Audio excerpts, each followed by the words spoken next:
Bonjour à tous, bienvenue dans ce nouvel épisode. Salut tout le monde. On espère que vous avez passé un bon week-end, j'allais dire une bonne semaine, mais pas du tout, on est lundi. Donc que vous avez passé un bon week-end. Nous, ça va, on se retrouve cette semaine pour les actus de la semaine passée. Et il nous est arrivé pas mal de trucs cette semaine, un peu rigolo, donc on va vous raconter. Ouais, Juste avant, c'est fun.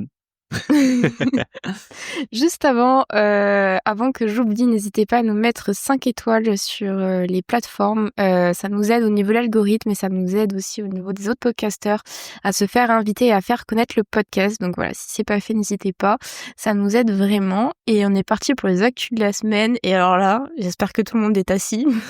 Nous avons reçu de l'argent d'Enedis. Et oui, incroyable. Nous Mais sommes bon, richissimes. ils nous ont pas régalé les mois de loyer qui nous ont fait perdre, mais on a reçu 300 € pour ceux qui avaient suivi. En août, en fait, on devait avoir le rendez-vous de conformité. On s'est déplacé de Montpellier à la Dordogne.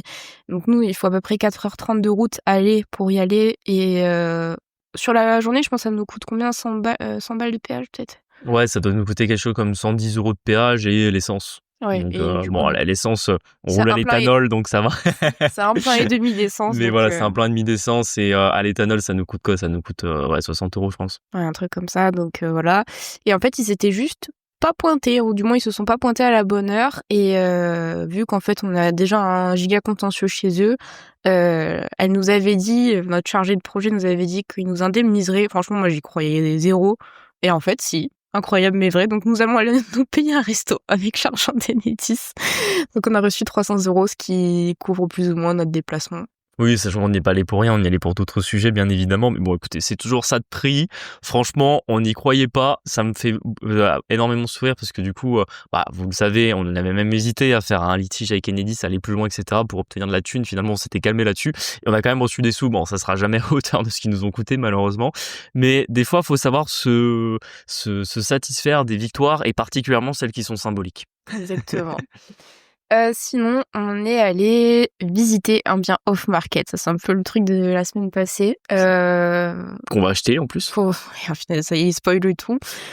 Du coup, c'est un bien qu'on nous a proposé en off-market. C'est comment est-ce qu'on... Parce que j'ai eu pas mal de fois la question sur Insta, comment est-ce qu'on a des biens en off-market? On en a déjà parlé sur le podcast, mais en fait, on a un agent immobilier avec qui on a déjà travaillé 4 fois, du coup, pour 4 locaux commerciaux différents. Et en fait, il a toujours un petit peu des pépites comme ça. Et vu que ça se passe bien avec nous, du coup, des fois, il nous propose des biens avant tout le monde. Mais ces biens ne sortent jamais sur le marché, je crois. Ouais, faut savoir en fait, c'est un agent IMO C'est un bureau assez roulard. particulier. Franchement, c'est dommage. Je pense que je pourrais pas l'inviter sur le podcast, mais pour autant, je pense qu'on ferait un épisode de fou. Et en fait, il connaît beaucoup de vieux investisseurs dans sa zone, et en fait, il les connaît bien. Et des fois, quand les mecs disent j'hésite à vendre mon bien, il dit tu sais quoi, regarde tel prix, ton bien je le vends demain matin. Et en général, c'est souvent en dessous de la vraie valeur du bien. Le vendeur, souvent, c'est des gens qui s'en foutent un petit peu, qui sont là en mode ouais, c'est bon, je m'en débarrasse. Et en échange, lui, il leur trouve vraiment un vendeur du jour au lendemain. Donc entre guillemets, tout le monde est un peu satisfait. Les vendeurs vendent vite et lui, il galère pas à trouver un acheteur parce qu'en fait, les biens sont tellement pas chers qu'en général, la première personne qui visite, c'est la personne qui va l'acheter.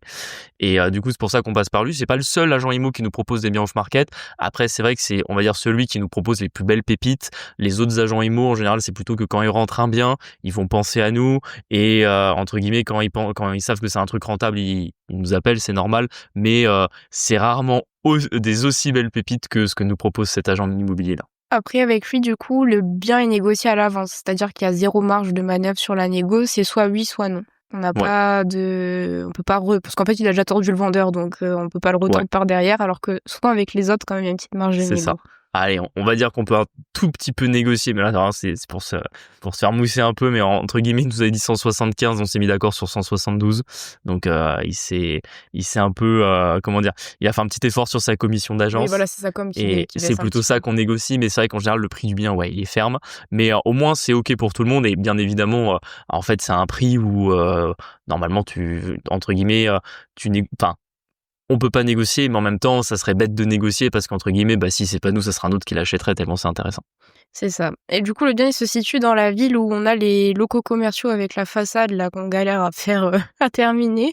Donc en fait, c'est une ville qu'on connaît bien pour pour les locaux commerciaux, mais on la connaissait pas pour l'habitation. Enfin, en tout cas, on n'avait pas d'habitation. Là, c'est un immeuble purement d'habitation.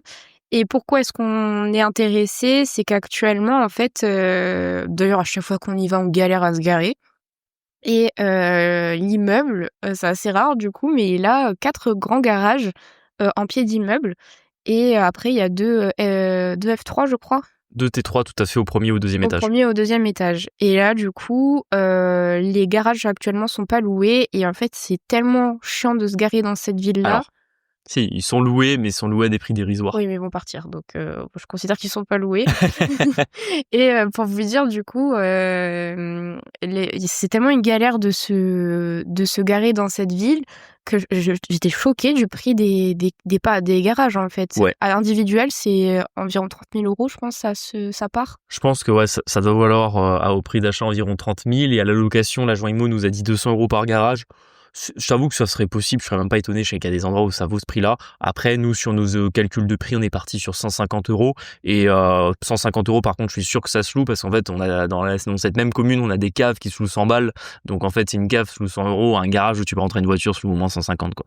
C'est ça, donc sur la fourchette pessimiste, on est sur 150 et actuellement, du coup, les 2 T3 pardon, sont loués, je pense, 100 € en dessous du Du prix du prix du marché. marché, sachant qu'en fait, ils vont pas tarder à partir.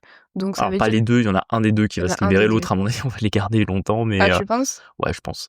Mais en tout cas il y en a un des deux déjà qui va se libérer bientôt, donc en fait c'était peut-être le seul défaut pour l'instant sur notre calcul de rentabilité, c'est que c'est un immeuble sur le prix affiché, on est tout juste à 10% de renta et on fait 400 € de cash flow pour un bien à 175 000, donc on va dire que c'est ok. La taxe foncière est pas hors de prix, on est à peu près à 1 700 € de taxe foncière, on a un peu plus qu'un mois de loyer, mais parce que les loyers sont plutôt bas pour l'instant sur l'immeuble. Grosso modo, nous ce qu'on a calculé déjà dans l'immédiat, c'est que chaque appartement a un garage. Grosso modo, tu as un des appartements qui va se libérer. Donc déjà, on récupère un garage. On louera l'appartement à part à peu près 100 € de plus que ce qu'il est loué aujourd'hui. Et on louera en plus à part, en plus, le garage encore. Donc c'est souvent ce qu'on vous conseille, c'est que tout ce qui est cave, garage, cellier, c'est souvent beaucoup plus intéressant de les louer à part plutôt que de les louer directement avec le bien. Parce que souvent, quand vous les mettez, c'est pas parce que vous mettez un garage que vous allez louer un appartement aux 100 ou 150 € de plus. Par contre, vous pouvez louer l'appartement à son prix et vous pouvez louer le garage à part. Il y a 2 autres garages qui sont aujourd'hui loués mais à des prix ridicules, 50 € pour l'un, 70 € pour l'autre. Donc là, dès qu'on sera propriétaire, on va leur dire vous êtes bien sympa, mais en fait, au renouvellement du bail, soit on part sur 150 balles et vous payez 150 balles, soit vous libérez le garage et je le louerai à quelqu'un d'autre. Ça va déjà être le premier point où on va augmenter le cash flow et la rentabilité. Et à terme, le dernier locataire qui est au T3 du dernier étage, lui, le jour où ils partiront, pareil, on reloue l'appart un peu plus cher et pareil, le garage qu'ils ont pourra le relouer à part. Ouais. Mais grosso modo, de nos calculs, on peut ajouter quasiment, je crois qu'on peut ajouter plus de 600 C'est € 600. de loyer sur l'immeuble. Donc en fait, là aujourd'hui sur un immeuble à 10% et 400 € de cash flow, on peut passer à terme sur un immeuble à peu près 13,5 de rentabilité et 1 000 € de cash flow par mois. Avec une grosse plus-value. Il y a quand même une grosse plus-value Et latente, hein. il y a également une grosse plus-value latente parce que grosso modo, rien que les 2 T3, si tu les revends séparément, ils doivent se revendre entre 140 et 160 000 € les deux. Donc en fait, rien que déjà les T3 la revendre quasiment valent le prix de l'immeuble, ce qui veut dire qu'en gros, on pourrait avoir des garages gratuits quoi. C'est un peu ça l'idée. Donc c'est vrai que c'est un bien qui est sympa. Moi, quand on me l'avait annoncé sur le papier, j'étais déjà très chaud. Et pourquoi on se relance là-dessus? Alors je pense qu'il y a peut-être 2-3 épisodes, on a dit qu'on faisait pas de projet de cette année. En fait, ça a toujours été notre règle dans l'investissement, c'est ça qu'on s'est posé la question avec Maryse. Mais grosso modo, nous on s'est toujours dit, quand vraiment on nous propose une bonne affaire, faut pas dire non à une bonne affaire. C'est pas Julien se dit ça, hein. Moi, c'est vrai que j'étais là en mode, franchement, je sais pas, genre parce qu'on a quand même 2 projets à terminer, donc je sais pas, mais oui, oui, c'est en qu'en fait, en soi, sur la logique, tu as raison, c'est ce qu'il faut faire. C'est ça, c'est-à-dire que moi je suis pas non plus dans une démarche aujourd'hui où on court après les projets, que je suis en mode faut vraiment qu'on achète un truc mais voilà, je laisse un peu voir ce qui se passe, c'est aussi pour ça qu'on continue à visiter. Il y a pas si longtemps, je crois qu'il y a un mois et demi, j'avais été visiter des locaux commerciaux. Bon, ceux-là ils étaient pas suffisamment intéressants, en tout cas ça me paraissait trop galère, mais c'était dans le même ordre de prix à peu près. Ouais. Même à peu près même rentabilité également, mais c'est pour ça que j'avais pas donné suite non plus. Mais là vraiment cet immeuble, il m'a plu, il est dans un très bon état.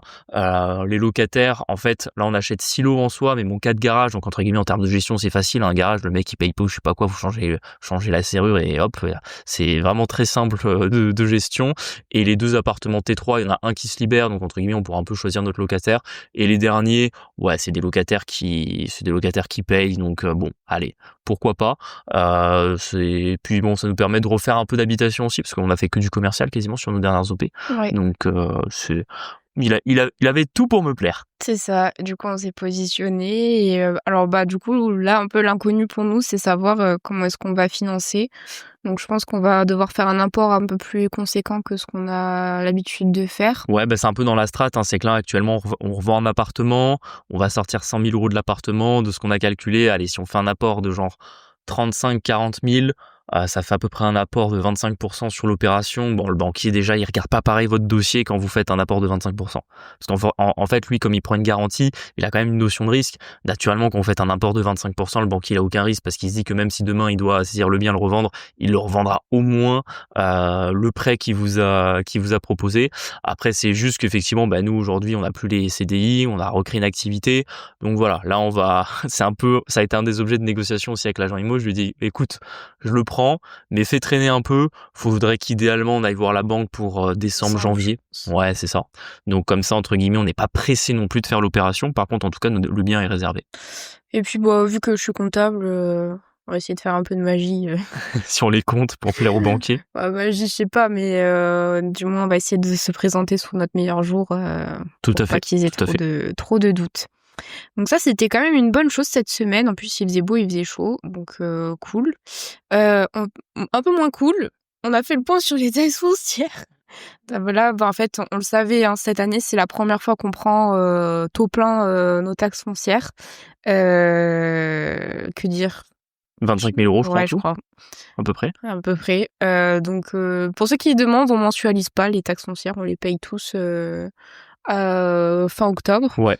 Moi, très sincèrement, j'aime pas trop mensualiser les choses parce que après, bon, c'est une logique financière, un peu de banquier, mais si vous voulez, c'est que quand vous mensualisez, vous payez en avance. Et quand vous êtes justement dans le business, dans les affaires, toujours pareil, un cash is king. Je pense que j'ai dû dire ça 50 fois sur ce podcast, mais grosso modo, plus vous payez tard quelque chose, plus ça vous donne de la trésor pour faire autre chose avec. Et quand vous mensualisez les taxes foncières, vous les mensualisez pas après, vous devez les payer avant. Donc moi, c'est pour ça qu'on les mensualise pas. Je préfère tout payer en octobre, comme ça au moins, entre guillemets, j'ai eu la trésor sur le reste de l'année. C'est ça. Donc 25 000 € de taxes foncières. Là, on en attend une dernière, bien évidemment, toujours le même bien où ça capote, c'est l'hôtel. Donc on va voir, on s'attend à 3 000 €. Et l'avantage quand même, c'est que nous, on a quand même pas mal de locaux commerciaux et de bureaux. Et on refacture une bonne partie. On refacture une partie. Quasiment la moitié, je pense. C'est ça. Et du coup, on s'y prend un petit peu à l'avance. Ils ont tous payé quasiment là en septembre. On les appelle en septembre parce qu'en fait sinon ils tardent trop après à payer au mois d'octobre et du coup au moins il y a déjà une partie qui est payée où en gros c'est pas décaissé de notre poche. Et après forcément les habitations c'est pour nous donc affligé de constater que ça augmente chaque année quand même. Après, ça va quand même moins augmenter cette année que les autres années. On sent que dans un moment d'un an, il y aura les élections municipales et qu'entre guillemets, dans chaque commune, il y a même certaines de nos actions foncières qui ont baissé. Ouais. Il y en a peut-être 2 ou 3 qui ont baissé. Mais alors, elles ont vraiment baissé. Elles ont baissé de genre 1%. Genre, c'est vraiment symbolique. Tu sens vraiment que le maire était là en mode, je veux pouvoir retourner voir mes administrés à l'élection. Il dit, regardez, je fais baisser les taxes foncières. Alors qu'en vrai, en 6 ans, elles ont augmenté de 20 à 30% en moyenne, quoi. C'est clair. Tu voulais nous parler un peu d'agent IMO encore? Attends, t'as un petit truc que t'as oublié de parler de nos taxes foncières aussi. De quoi? C'est que comme on a eu un peu de vacances locatives sur certains biens, oui, on va pouvoir utiliser la demande d'exonération de celle-ci. En tout cas, pour les mois, ils n'ont pas été loués. Ça, faut savoir que c'est quelque chose qui est peu connu et qui est pourtant totalement légal et que je pense que... Je l'ai jamais fait en plus en comptabilité. Ouais. Et en fait, il y a beaucoup de gens qui ne le savent pas, qui en profitent pas, mais légalement, en fait, une taxe foncière, quand votre bien a été vacant, pas de votre fait, donc entre guillemets, je sais pas, moi, vous allez chercher un locataire et vous avez pas pu louer, vous avez fait des travaux, vous avez pas pu louer, vous êtes en train de vendre le bien, vous pouvez pas louer, entre guillemets, c'est des moments où vous pouvez demander une exonération de taxe foncière. Ouais, et on va pas se gêner du coup pour la On va le demander. faire pour 1 ou 2 biens où entre guillemets, il y a une grosse partie de l'année où on n'a pas touché de loyer. Donc ouais, et on va récupérer un peu de taxes foncières là-dessus. On en profite parce que vous connaissez notre règle. Nous, il faut que tous nos biens soient loués 100% du temps. C'est quand même notre première. C'est le premier. Je pense la semaine dernière quand on parlait des ennemis du cash flow, Ah oui, il y avait la vacance locative. Donc nous, on déteste la vacance locative, mais là pour différents sujets, travaux, ventes, on a eu quelques biens qui ont été un peu vacants cette année. Donc on va profiter allègrement de cette possibilité très gracieusement offerte par l'administration fiscale. c'est clair. Donc je vous tiendrai au courant si ça fonctionne parce que là, du coup, c'est la première fois que je le fais. Ouais, J'ai moi jamais je sais pas si en termes de timing, à mon avis, on doit payer et ils Je doivent nous pense qu'on doit rembourser, avancer. mais on verra. Généralement, c'est rarement l'inverse. Généralement, Tu payes et après ils voient si payes tu et rembourses. après, on voit si tu peux gratter un truc. Mais en Donc, tout cas, légalement, on peut le demander. c'est ça. Donc, on va voir ce que ça donne. Du coup, je réitère. Tu voulais nous parler d'un agent IMO, Ouais, alors d'un de nos investisseurs qu'on accompagne. ouais, tout à fait. Un des investisseurs qu'on accompagne sur ces projets, toujours pareil. J'aime bien les anecdotes sur les agents IMO. Et lui, il faut savoir qu'il a trouvé un immeuble, une véritable pépite. On est dans une commune du sud de la France, on va dire entre Narbonne et Carcassonne, comme ça, au moins les gens situent un petit peu où se trouve le bien. On est dans tous ces types de villes du sud où grosso modo un studio ça se loue entre 300 et 400 balles, un T2 ça se loue entre 400 et 500, voilà, comme ça vous avez un peu les prix en tête. En termes de prix au mètre carré, sur du locatif on va être autour de 1500 € le mètre carré sur des biens plutôt en bon état. S'ils sont en très bon état, on est à 2000 € à peu près. Et il a déniché un immeuble, un truc que je n'avais encore jamais vu. La première fois qu'il me l'a envoyé, je lui dis il y a un red flag, c'est sûr, il y a un truc qui va pas. En fait, l'immeuble il fait. D'ailleurs, on a même un doute sur le nombre d'appartements, ce sera un truc à revérifier. Mais l'immeuble fait environ 17 appartements, 2 locaux commerciaux. Et quand je dis les locaux commerciaux, c'est pas des locaux de 30 mètres carrés. Il y en a un qui fait 70 et un autre qui fait 300 mètres carrés. Plus des stockages. Donc, tu sais, des espèces de caves, que tu peux louer. En plus, c'est des box déjà séparées, donc tu peux louer ça à 50 balles ou 60 balles chacun. Donc là, vous êtes en train de vous imaginer un peu combien ça rapporte. Faut savoir qu'actuellement, uniquement sur ce qui est loué, sachant que le plus grand des locaux commerciaux n'est pas loué, il y a 3 appartements qui sont pas loués. Le propriétaire actuel, il fait 5000 € de loyer par mois sur le bien. Et on a calculé qu'une fois que tout est loué, sachant qu'il y a 2-3 apparts qui doivent être un petit peu rafraîchis et qui permettront d'augmenter les loyers, on est sur plus de 9000 € par mois de loyer. C'est énorme. Et là maintenant, le truc le plus incroyable, c'est le prix. Toi, t'estimes ça, bon, tu connais un peu la réalité, mais allez, à vue de nez, tu dirais, ça doit valoir combien un immeuble comme ça? 600? Ah, moi, j'aurais même estimé un peu plus que ça. Ah, c'est vrai? Ouais, alors là, il y a des petits travaux à faire. Donc, avant travaux, 600, mais une fois que les travaux sont faits, pour moi, on est plus entre 700 et 800. Il rapporte 9000 par mois. Ouais, Tu le c'est payes vrai. 800 000, t'es quand même à plus de 12% de rentabilité par mois. Oui, Donc, c'est vrai. c'est vraiment, cet immeuble, c'est vraiment un truc de fou. Le prix affiché, c'était 390 000 €.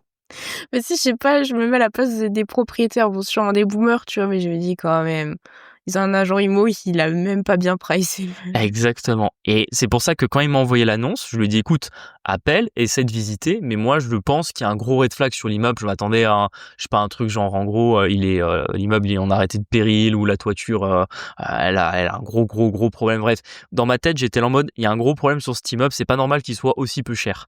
Et l'investisseur l'a visité, il allait tout de suite en plus avec un artisan sur place, et à la visite, aucun problème. L'immeuble était en très bon état. Après, forcément, c'est un immeuble de 20 apparts, vous en avez toujours 1, 2, 3 qui sont à rénover.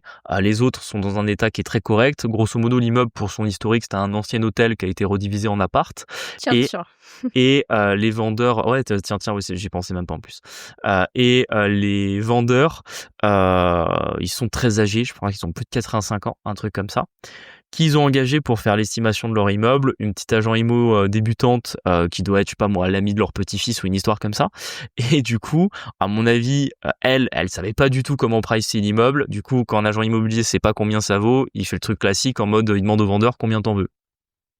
Le vendeur, je pense, Qui a dû très payer âgé. ça, Ouais, il a dû payer ça 1 mars et 2 cacahuètes en 1970, si tu veux. Il était là, je sais pas, je pense que ça vaut 400 000, tu vois. Déjà, lui, 400 000 euros, il calcule en francs. À mon avis, ça doit lui faire, je sais pas combien ça fait. Ça doit faire quoi? Tu fais x5, je crois. Ça doit faire plus de 2 millions de francs, un truc comme ça. Il fait, oh là là, 2 millions de francs, mais c'est déjà énorme, tu vois. Du coup, je pense que c'est pour ça que l'immeuble a été mis à ce prix-là. Et du coup, l'investisseur, quand il m'en a parlé, il m'a fait son débrief de sa visite. Il m'a dit, je négocie. Et je lui dis, mais tu ne négocies pas, tu fais une offre au prix. Et effectivement, il a fait une offre ferme au prix. Du coup, il a eu le bien. Et ça remonte déjà à 3 mois environ. Ouais, je pense. Là, ça met un peu de temps parce que bon, il manque des documents pour les notaires, etc. Ils sont pas très réactifs.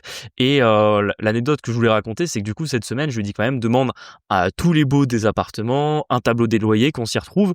Et déjà, dans 2 buts, pardon, toujours là, pareil, j'ai un chat dans la gorge à chaque fois. Toujours dans le même but, c'est que je lui dis de demander un tableau avec tous les éléments, déjà pour que lui puisse vérifier, entre guillemets, voilà, qui habite dans l'immeuble, est-ce que les locataires sont à jour de leur loyer, voilà. Même, entre guillemets, même s'il y en avait un qui était en situation d'impayé et l'immeuble est tellement intéressant que tu l'achètes quand même, et voilà. Faut quand même faire un point de tout ça, avoir la connaissance sur tout ça avant l'acquisition. Et également pour la banque, parce que forcément il va demander un financement, quand tu vas voir le banquier, il faut que tu viennes avec les bons documents. C'est-à-dire qu'en gros, le banquier, il faut que tu lui viennes avec tous les baux du bien que tu vas acheter, des attestations de valeur locative pour les appartements ou le local commercial qui est pas loué, et que tu lui prémâches un peu le travail, parce que moi je suis agent IMO, tu me ramènes un dossier avec un immeuble de plus de 20 lots, donc ça veut dire 20 loyers, enfin ça veut dire beaucoup de temps pour le banquier de devoir retrouver, entre guillemets, toutes les informations financières sur le bien. Faut vraiment que le travail soit très bien mâché, sinon moi je vais dire non, juste parce que ça me paraît juste trop compliqué à monter. Et mon anecdote, du coup j'y arrive, c'est que l'agent IMO nous a envoyé un espèce de relevé de tableau, on n'y a rien compris. Déjà les appartements ils sont numérotés n'importe comment. Il y a pas de 13, non? Ouais, ça déjà c'est le truc qui m'a le plus choqué, et c'est là que tu vois à quel point vraiment les vendeurs c'est des boomers, c'est que du coup l'appartement 13 n'existe pas.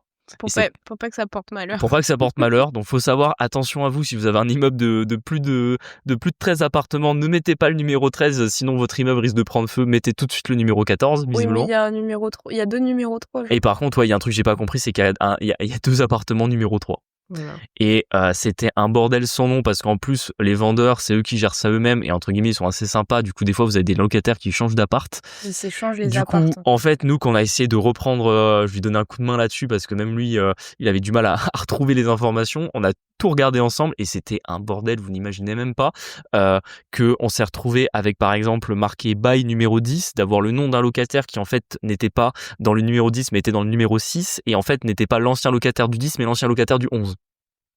T'imagines le truc, on a passé une demi-heure sur cette histoire. Vous êtes trop brave, hein. Moi j'aurais renvoyé à l'agent IMO qu'elle fasse un truc propre, quoi. Mais oui, et là je me dis mais c'est quand même un truc de fou, et en fait on faisait que pester pendant une demi-heure en se disant mais c'est pas possible que t'es agent IMO, on te demande un truc simple, c'est-à-dire quand même tu veux prendre, je sais pas, je pense qu'elle prend 25 000 de com sur l'immeuble, peut-être un peu moins.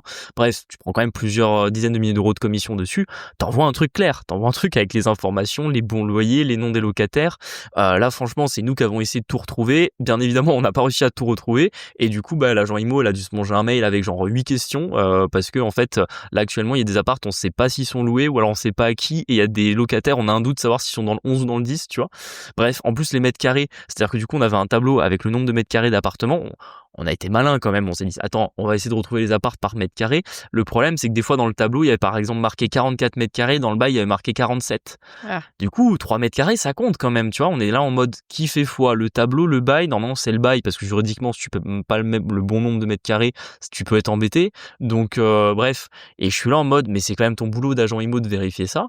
Et je me dis même pour la commission que tu prends sur l'immeuble, tu peux même retourner sur place. Et en fait là on galérait parce qu'on était à distance, mais globalement il aurait fallu être dans l'immeuble et en fait faire le tour des appartements avec les portes et dire ok en fait cet appart là c'est monsieur un tel qui paye tant par mois. Et bref, je me dis les agents IMO ils font quand même jamais leur boulot, quoi. C'est un truc de fou. C'est un truc de zinzin. Surtout quand tu les payes, moi je trouve c'est chiant, tu vois. Autant tu te casses toi à faire le job booké, mais franchement, c'était. Oui, parce que bon, tu pourrais me dire aussi c'est la faute du vendeur qui est pas très clair. Après encore une fois, le vendeur, on va pas trop lui jeter la pierre. Je pense qu'il a plus de 85 ans. En général, c'est un âge où voilà les personnes âgées commencent à déjà qui gère lui-même encore ses locations à 85 ans. Ouais, c'est un truc de fou. Ouais. Et en plus, vu au prix auquel il vend son immeuble, on va pas trop l'embêter, tu vois. Mais bon, je me dis c'est l'agent. En fait, c'est le rôle de l'agent IMO de gérer ça, quoi. Est-ce que tu as le droit, une fois que l'offre a été faite et acceptée, et du coup, t'as plus le droit de ressortir si par exemple tu t'es trompé de price, tu vois. Genre là, franchement, il vaut la moitié de ce qu'il a. Le de ce vendeur, qu'il non. vaut. Le vendeur, non. Le vendeur, non. Après, il y a deux cas de figure. Le premier cas, c'est entre guillemets, tu voudrais le vendre plus cher, mais là, tu as signé une offre, non, t'es engagé. Autant l'acheteur ne l'est pas, autant le vendeur l'est.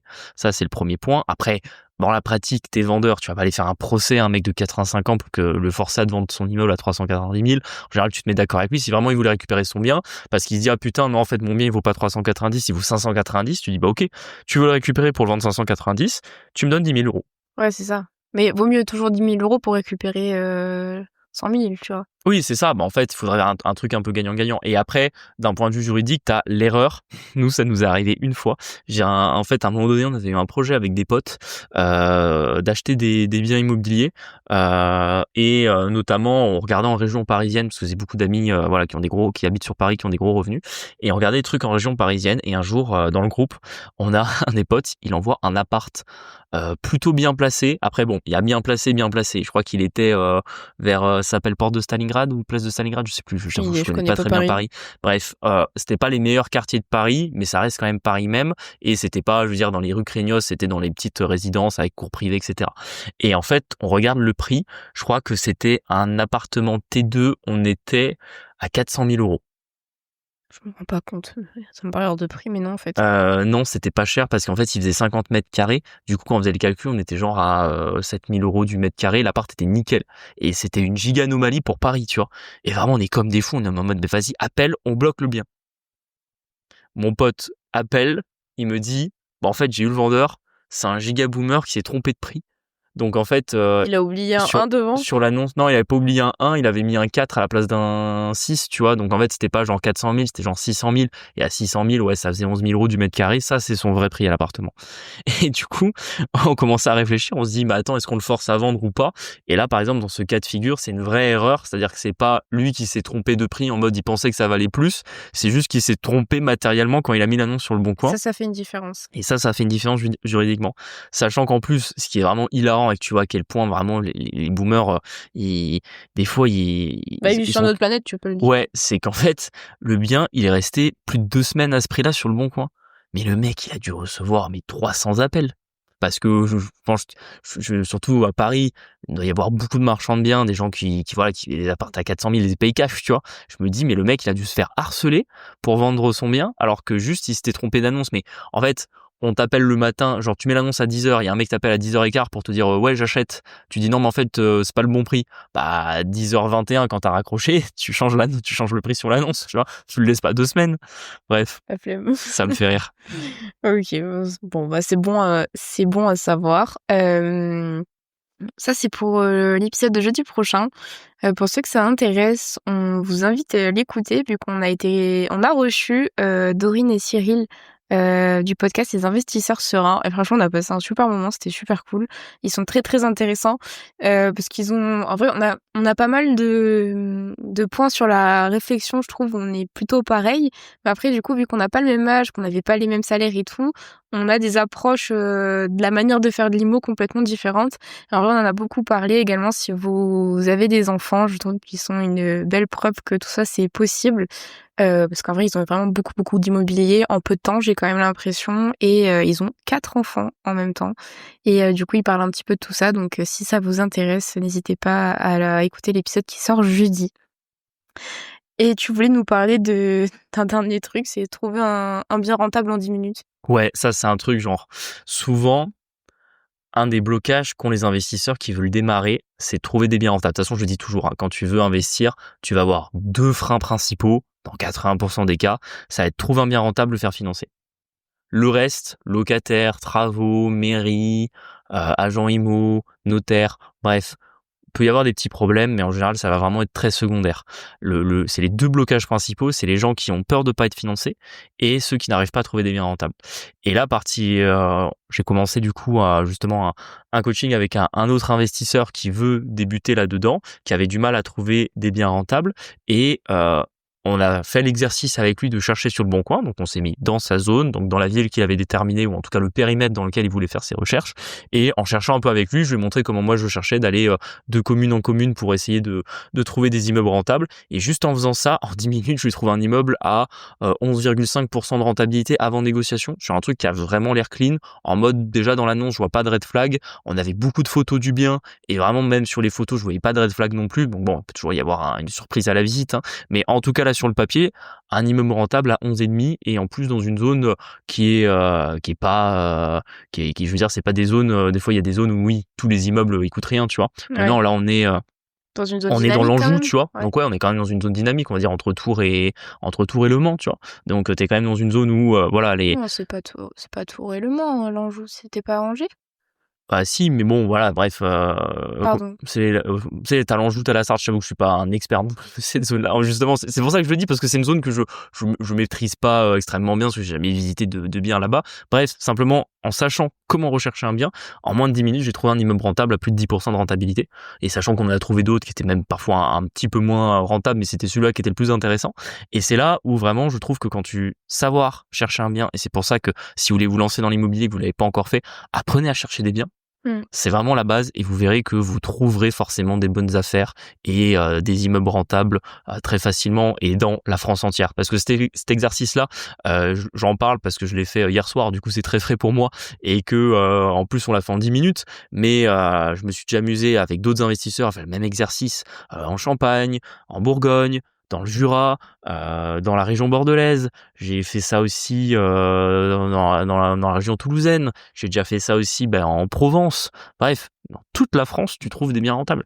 C'est vrai que c'est une grosse croyance limitante que, tu sais, les biens rentables, ça, tu sais, ça pousse un peu Ouais, ça par pousse, hasard ça et pousse. qu'il faut être là Ouais. pour le ramasser. Non, pas du tout, en fait, il Ouais. y en a partout. Il suffit juste de mettre les bonnes lunettes pour Ouais. les voir et Et savoir c'est chercher. pour ça que ça c'est un truc sur à chaque fois les investisseurs qu'on accompagne, je mets toujours un point d'honneur à leur proposer de trouver des biens rentables dans leur région, parce que c'est vrai que ça arrive et il y a des gens des fois qui se tournent vers nous parce qu'ils savent, nous on est dans le sud de la France, dans la région de Montpellier, qui veuillent particulièrement venir entre guillemets à nous et investir dans notre zone. C'est pas une mauvaise chose, hein. De toute façon il y a suffisamment de biens rentables pour tout le monde. Moi ça me gêne aucun problème, même si vous êtes 50 à vouloir venir investir dans l'Hérault, dans le Gard, dans l'Aude, peu importe. Il y a des biens pour tout le monde, mais la réalité c'est que si vous habitez pas dans ces zones-là, et par exemple vous habitez, comme je le disais, vous habitez dans le nord de la France, vous habitez dans l'Est, vous habitez en Normandie, à moins d'une heure de chez vous, il y a toujours des biens rentables. Et ça vraiment c'est un point d'honneur que je mets, justement, de casser un peu ce mythe de voilà, je veux absolument aller investir dans la zone de telle personne parce qu'en fait j'ai appris que voilà, lui il habite à Montpellier, ou par exemple tu vois, on avait reçu Timothée Moirou qui lui investit à Chalon-sur-Saône et c'est quoi l'autre ville à côté de Chalon-sur-Saône, Dijon. Dijon. Il a investi dans cette zone-là, tu vois, et tout le monde était là en mode faut aller investir là-bas parce que ce gars-là, il a plein d'immeubles rentables là-bas. En fait, oui, cette zone-là est rentable, mais si t'habites à côté, très bien, super, au grand bien de face. Maintenant, si t'habites à 5 heures de route, en fait, à moins de 5 heures, enfin, beaucoup plus proche de chez toi, tu trouveras des biens rentables et t'as pas besoin d'aller dans telle zone parce que tu sais qu'un gars y est pour tout simplement trouver des biens rentables là-dessus, quoi. Tu penses que ça s'applique aussi à la diagonale du vide ou pas?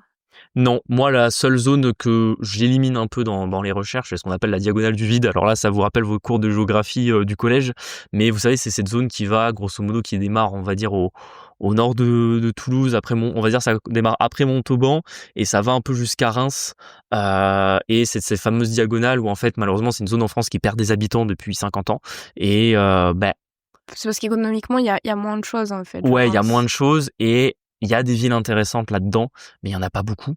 Et c'est vrai qu'en général, je déconseille cette zone-là, à moins de vraiment, par exemple, tu peux trouver quand même des zones comme par exemple en Corrèze. Tu peux trouver des villes où, si par exemple t'as ta famille là-bas, tu vas avoir des facilités pour investir dans cette zone-là et qu'un appartement ça se loue, c'est évident. C'est juste que quand t'es dans une zone qui perd un peu des habitants, à très long terme, c'est pas la meilleure chose à faire. Mais pour un premier projet, si ta famille elle est de Corrèze et que tu connais super bien la Corrèze, c'est pas pour ça qu'il faut pas y aller. C'est juste que par exemple, si t'es pas du tout de la Corrèze, va pas investir en Corrèze. Ouais, ça tu va vois. être chiant, C'est quoi. plutôt dans ce sens-là que Ça va être je le vois. Ok. Bon, nickel. Est-ce que t'avais d'autres trucs à rajouter? Non, moi je Non, pense je qu'on pense a qu'on a déjà fait fait un bon tour, hein. un bon tour. C'est passé plein de trucs encore. Ouais, comme d'hab. On espère que cet épisode vous a plu. N'hésitez pas à vous abonner au podcast, à nous mettre 5 étoiles sur les plateformes. Ça nous aide pour l'algorithme, à nous joindre sur Quitte le Boomer Dream et La Fouserie sur Instagram. On vous partage un petit peu notre vie d'investisseur et on se dit à jeudi pour un nouvel épisode. Salut, à bientôt, jeudi. ciao. Ciao.